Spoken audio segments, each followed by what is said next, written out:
Chapter 4. Mountains are mountains and rivers are rivers.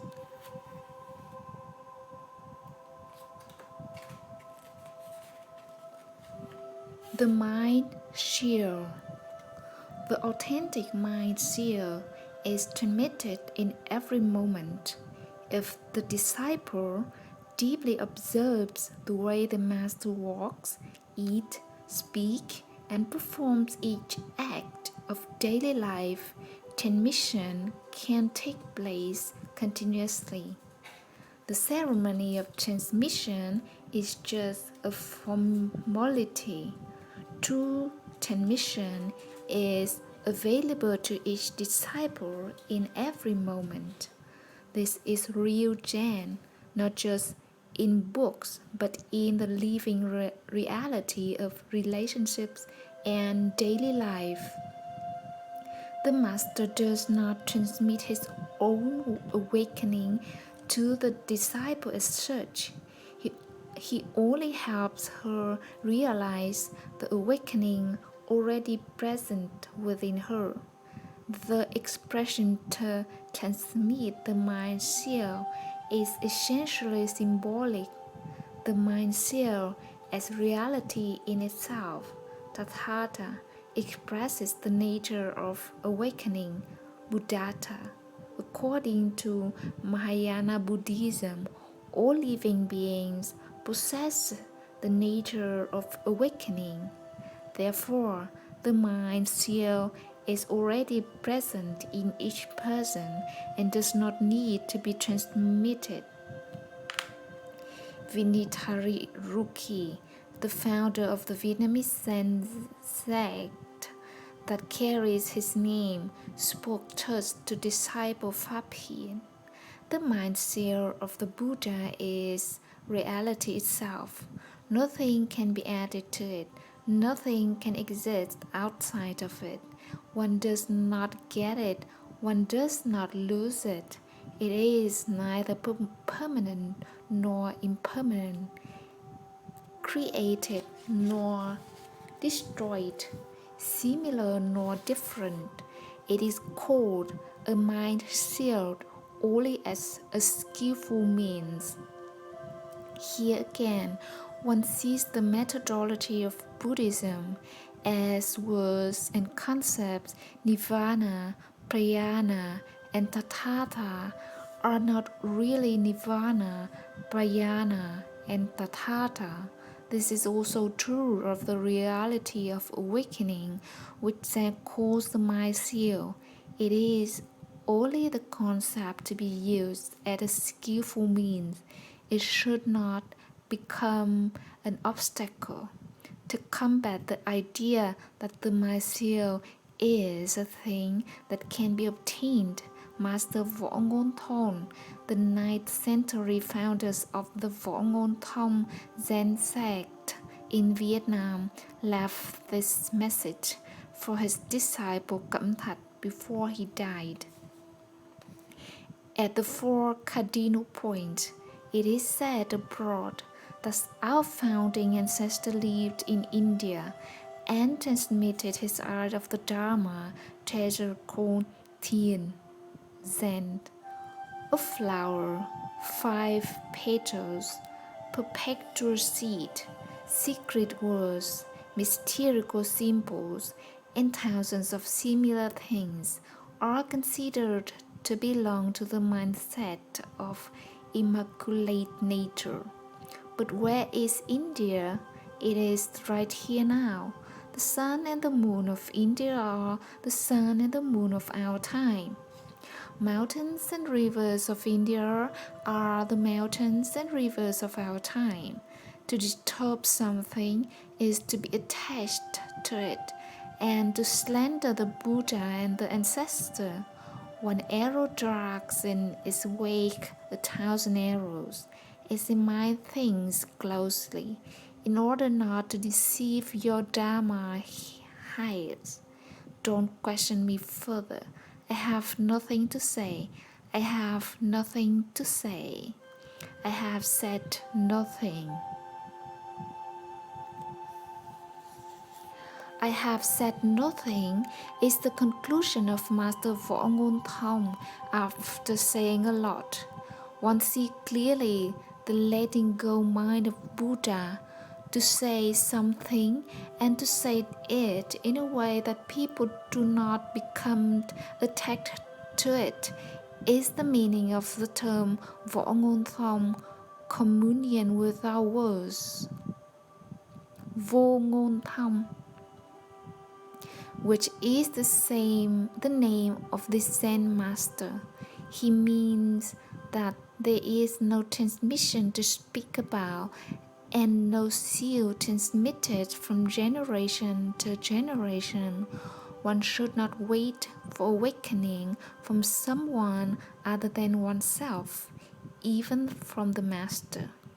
Vô Ngôn Thong rejects the affirmation of the idea of transmission, but he is also afraid that the disciples will come to the negation of the idea of transmission.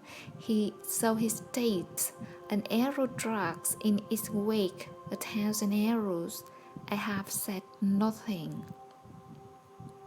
To receive the mind seal is to see clearly into one's own nature, the mind seal or true nature, as the Tathata or Buddhata is one of the great terms of the Mahayana school of Buddhism. If Zen master refused questions on the subject, it is because they want to help their disciples avoid wasting time in speculation. In reality, true nature, Tathata or Buddhata, is very close to the thought and the practice of Zen, but the idea of true nature can become an obstacle for the practitioner, even if realization of true nature is the very aim of Zen. True mind and false mind. Huang Po, in speaking of the reality of true nature, what he called the mind of unity and thusness, said, Buddhas and living beings participate in the same pure and unique mind. There is no separation concerning this mind. Since time immemorial, this mind has never been created or destroyed. It is neither green nor yellow. It has neither form nor aspect. It is neither being nor non-being. It is neither old nor new, neither short nor long, neither big nor small. It transcends all the intellectual categories, all words and expression, all signs and marks, all comparisons and discrimination. It is what it is. If one tries to conceive it, one loses it. Unlimited like space, it has no boundaries and cannot be measured. This mind is unity and thusness. It is Buddha. The statement of Huang Po is clear. We must allow the mind to reveal itself. It is lust of the moment. We try to conceptualize it. This means that in order to realize it, we must take a road rather than of the concept. The only way to realize this mind of unity and thusness, which is also called true mind, is to return to ourselves and to see in our true nature. True mind is the radiant nature of being, whilst false mind is the faculty of conceiving and discriminating. When the realized true mind, living realities, is revealed in its completeness, it is the enlightenment life of Zen. The world built of concept is different from living reality. The world in which birth or death, good and bad, and being and non-being are opposed exists only for those who don't live an awakened life. The vicissitudes of life no longer dominate the consciousness of an awaked person because he has already entered the world of reality and does not discriminate between the birth and death, good and bad, being and non-being. In the awakening of faith in the Mahayana Satthopada, we read, all phenomena of being since time immemorial are independent of concept and word. Concepts and words cannot transform them or separate them from their true nature. This Mahayanist work used the expression Vunian, non-conceptual. Non-conceptual understanding is not based on the concept of the false mind. It is also called non-discriminative understanding, Nivikapayana. Reality in itself, true nature or true mind, is not what we could call an idealistic ontological entity. It is reality itself. The word mind is sometimes called nature. True mind and true nature are names for the same reality. From the standpoint of knowledge, we call it understanding or sometimes mind. When we are talking about reality in itself, the distinction between the subject and the object of knowledge dissolves, so we use expressions like true nature, true mind, non-discriminative understanding, or seeing into one's own nature.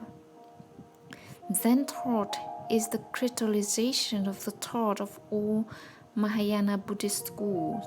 Its notion of Tathagata Dhyana is derived from the Lankavatara.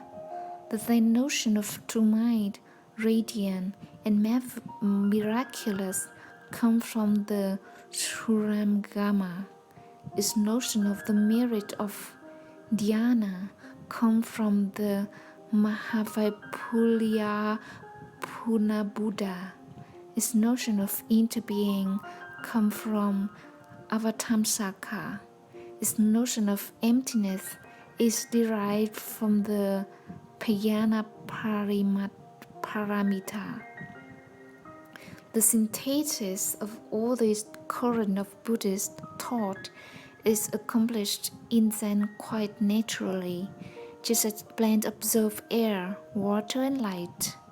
True mind is not born at the moment of awakening, because it is neither created nor destroyed.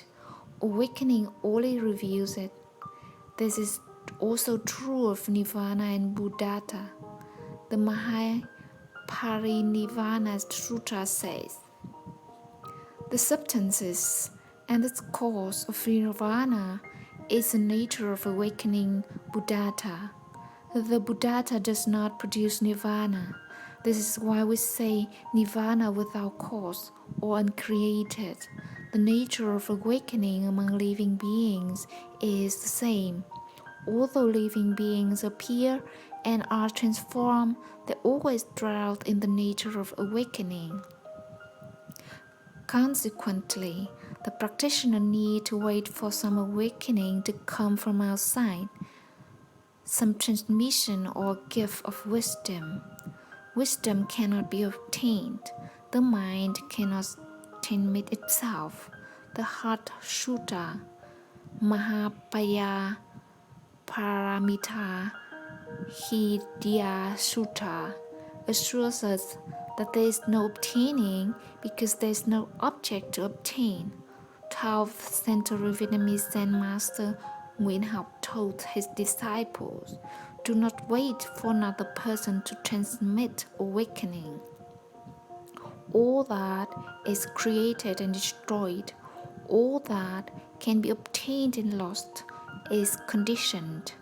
A thing is produced when the conditions necessary to its production come together. A thing is lost when conditions are no longer favorable. Reality in itself is the base of everything. It is not conditioned by production or destruction, by gain or loss." Master Nguyễn Học say, "True nature is non-nature.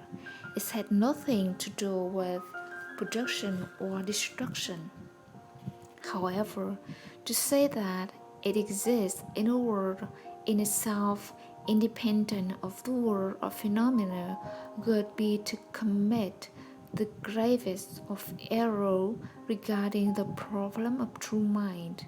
To say, for example, a world exists which is real in itself already classifies this world into the category of being and in opposition to the category of non-being.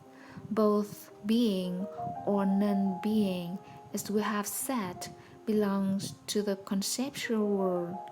If the world of true mind transcends the world of concepts, why classify it using concepts? It would cease to be the world of true mind. It would become just a concept, vaguer and more impoverished even than other concepts. Words cannot describe true mind. Concept cannot express true mind. The way to speak of true mind is through skillful means, as Vinitarusi says. To say a thing is easy, but most people will allow themselves to be taken in by things said. So it is better to say nothing, to understand without words. As for the world of phenomena, we are inclined to believe that it is illusory, separate from reality, and we think that only by ridding ourselves of it will we be able to reach the world of true mind. That is also an error. This world of birth and death, this world of lemon trees and marble trees, is the world of reality in itself. There is no reality that exists outside of the lemon and marble trees. The sea is either calm or stormy. If you want a calm sea, you cannot get it by suppressing the stormy sea. You must wait for the same sea to become calm. The world of realities is that of lemon and marble tree, of mountains and rivers. If you see it, it is present in its complete reality. If you don't, it is a world of ghosts and concepts of birth and death.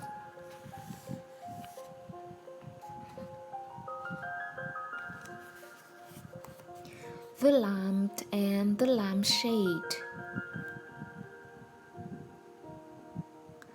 The Tishao Chung Sen Zect Soto Sen in Japan applies the 5 principles to meditation.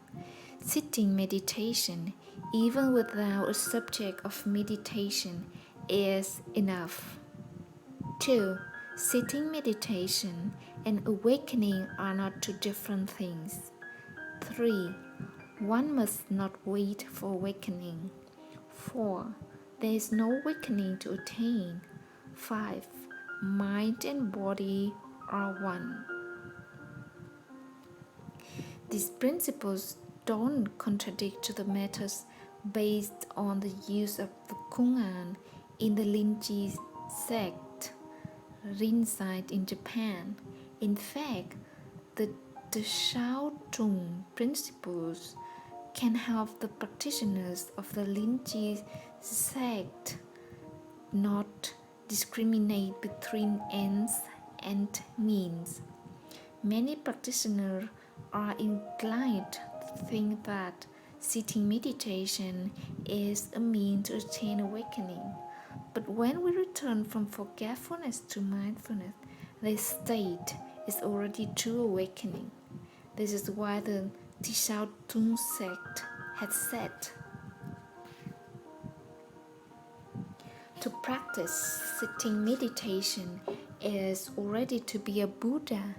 When we truly sit, we are already fully awake. In our usual state of forgetfulness, we lose ourselves and we lose our life. To practice sitting meditation is to recover ourselves. Visualize the different parts of our mind and body dispersed throughout space. To practice sitting meditation is to bring them back together, to regain the unity and wholeness of our being, to bring ourselves to life and to become a Buddha. Sitting meditation is a great joy. The lotus or half lotus position makes it easier to breathe freely, to concentrate deeply, and to return to the state of mindfulness. But Zen shouldn't be practiced only in the sitting position.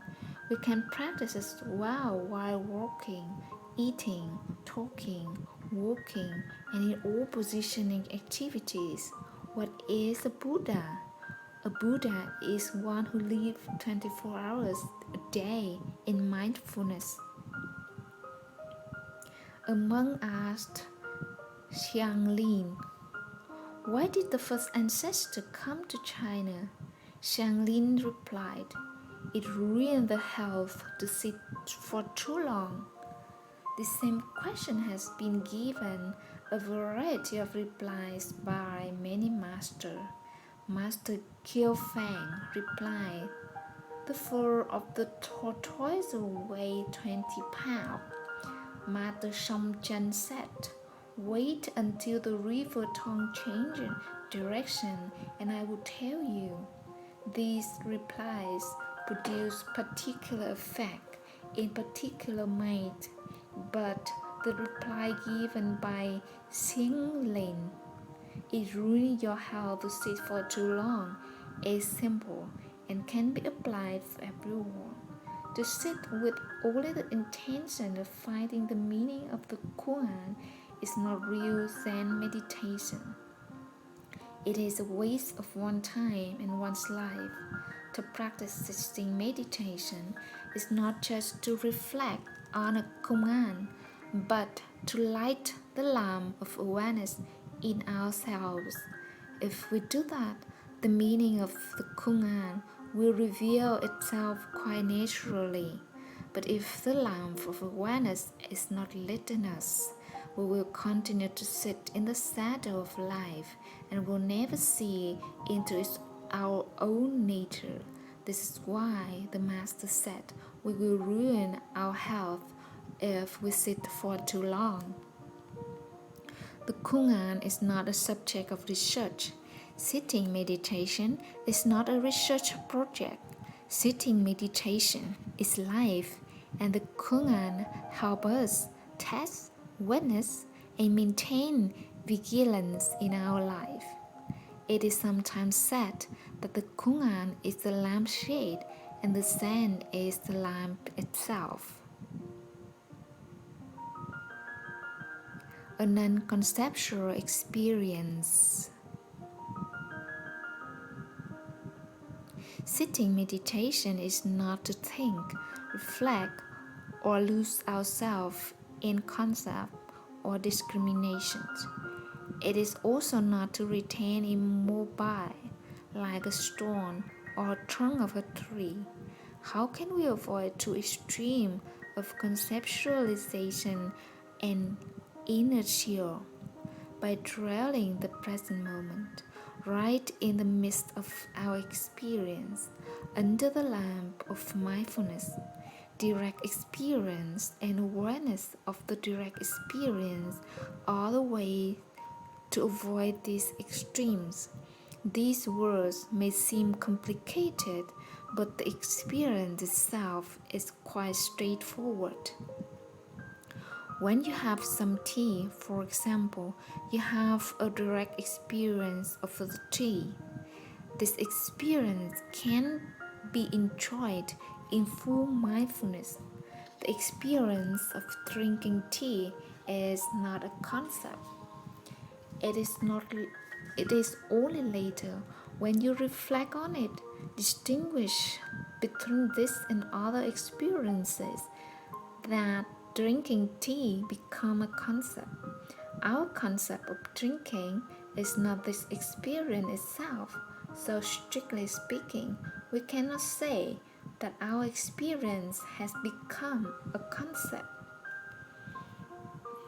At the moment of the experience, you and the taste of a tea are one. There is no differentiation. The tea is you, and you are the tea. There is not the drink of tea and the tea being enjoyed, because there is no distinction between subject and object in the real experience.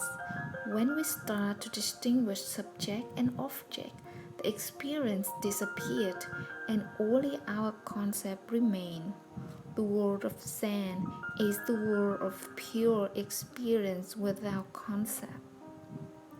To introduce a koan as an object of meditation is not in itself to practice Zen.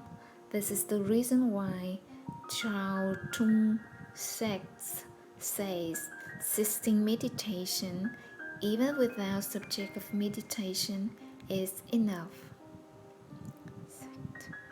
The world of direct experience of Zen is, therefore, that of life and of awareness, and not of inert matter.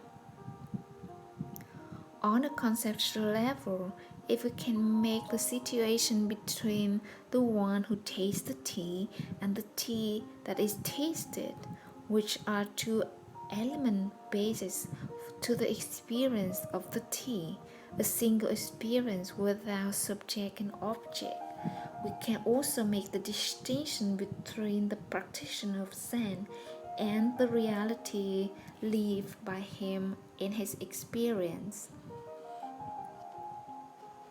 This spiritual experience is produced when the practitioner and his reality, the psychophysiological stream of his own existence, enter into direct communion. The nature of this experience, like that of the tea, is also indivisible. But we must remember that even the notion of unity is just another concept. Life is not a representation of life. Reality in itself transcends all descriptions and ideas. The world of Zen is the world of Tathata itself.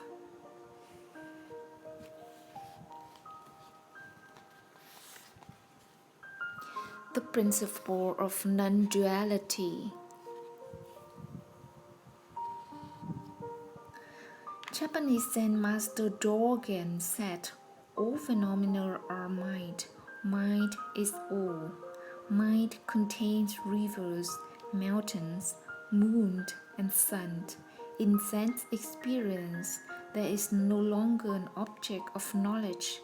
Nagarjuna's treatise of great understanding, Mahapaya Paramita Satra, says, all phenomena can be understood to be in one category, mind, two categories, mind and matter. On the conceptual level, we distinguish mind and matter, but on the level of awakening, mind is all. Object and mind are both marvelous. Mind is matter, and matter is mind. Matter just doesn't exist outside of mind. Mind doesn't exist outside of matter. Each is in the other. This is called the non-duality of mind and matter. When we discriminate between subject and object, we are removed from Zen and its guiding principle of non-duality. Look at figure 1 below. Reality is represented as a circle divided into two parts, A, mind, and B, matter.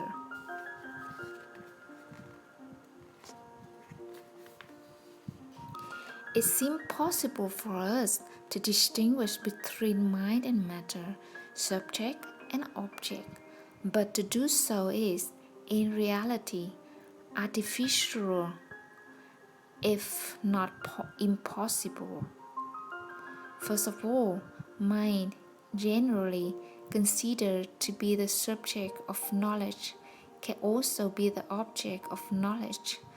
And when mind becomes its own object of knowledge, that is that which is apprehended mind itself, or just a projection of mind, are psychological phenomena considered as object of study and analysis. Our mind itself are only images and concepts that we use to represent the mind. Can the mind enter into itself, or is it only capable of seeing its image, of moving around on the periphery of itself? Another question: does mind exist independently of its object?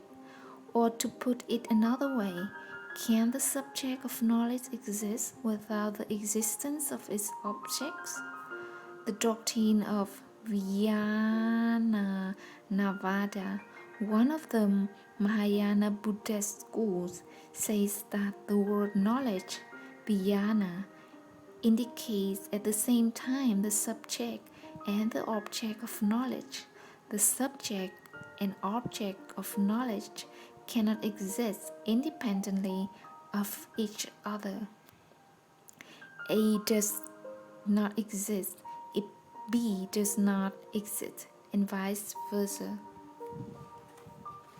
For the reason already given, the division of reality into mind and matter, subject and object, must be considered as superficial and conventional, and also as skillful means. When reality is revealed in the light of mindfulness, mind is revealed as true mind and matter as true matter. The treatise of great understanding says, mind is matter, matter is mind. Matter does not exist outside of mind, mind does not exist outside of matter. Consider figure 2.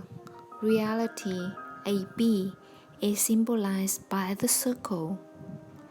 There is the Dhammakaya, the Tathata, Nirvana, the perfection, the totality, the unconditioned, which transcend all mental categories and all concepts. Above the dotted line, Y, two parts are distinguished, which themselves are separated by the dotted line X. Distinguish the subject of knowledge A prime and the object of knowledge B prime. The knowledge of A prime, B prime is in this case conceptual knowledge. It is based on the dualistic notion of reality, existence, separated into mind and matter.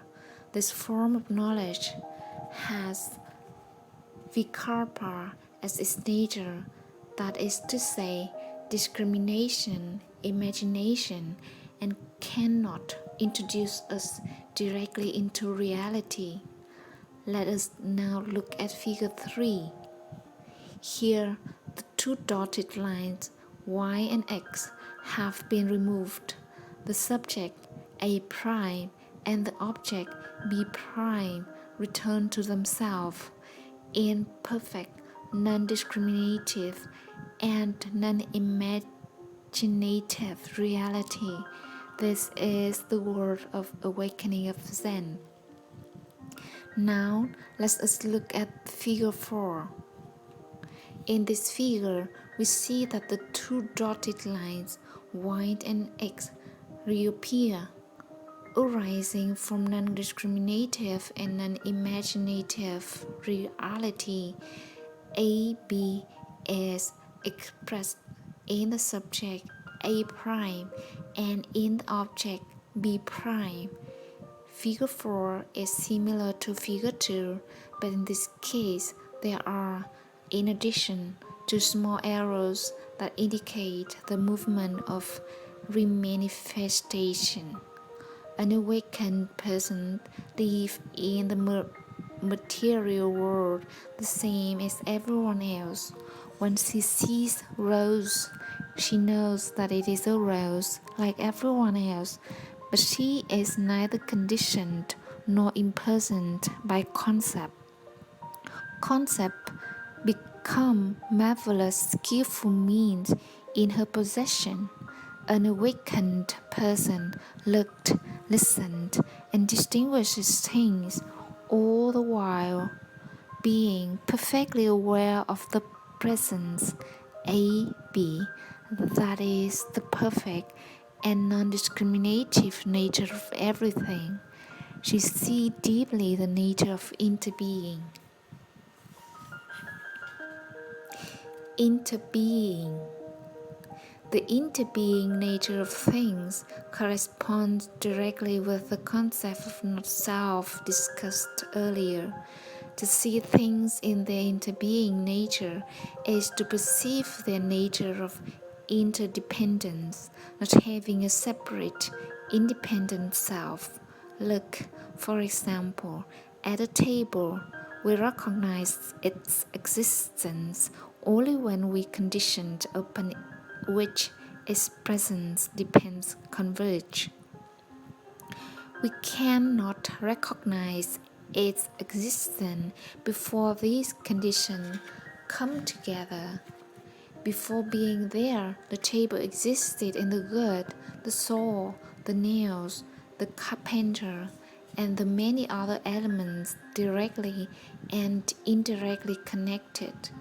When we can see the existence of the table through these independent elements, we can only see it in unlimited space and infinite time. This vision of reality delivers us from the fear that the result from such concept as non-existence, impermanence, and not self. Awakened, we are free, serene, and happy, master of ourselves. Figure 4 represents the state of awakening. Figure 2 represents the state of sleep. Even though the two figures are virtually identical, a Zen master said, before practicing Zen, rivers were rivers and mountains were mountains. When I practiced Zen, I saw the rivers were no longer rivers and mountains is no longer mountain. Now I see that rivers are again rivers and mountains are again mountain. Figures 2, 3, and 4 support this testimony. Once awakening is reached, we are master of ourselves, even while living in the world of conditioned things. Concerning the relation between matter and mind, phenomena and true nature, knowledge and action, Guji, an 11th century Vietnamese monk of the Vô Ngôn Thom said, all matters aiming at the realization of awakening have their origin in your true nature. The true nature of everything is in your mind. Mind and matter are one, not two different things. Conditioning, certitude, and error don't truly exist. True and false, merit and sin are illusory images. So is the law of cause and effect. As long as your activities is based on conceptual discrimination, as it's not free, the free person sees all because he knows that there is nothing to be seen. He perceives all, not being deceived by concept. When he looks at things, he sees their true nature. When he perceives things, he penetrates their nature of interbeing. Thus, while living in the world, he possesses the secret of the arising and manifestation of phenomena. This is the only way to arrive at awakening, free of errors caused by concept. He lives in peace and freedom, even in the world of karma. Using skillful means, he realizes his calling for awakening in this conditioned world without thinking whether the world is conditioned or unconditioned.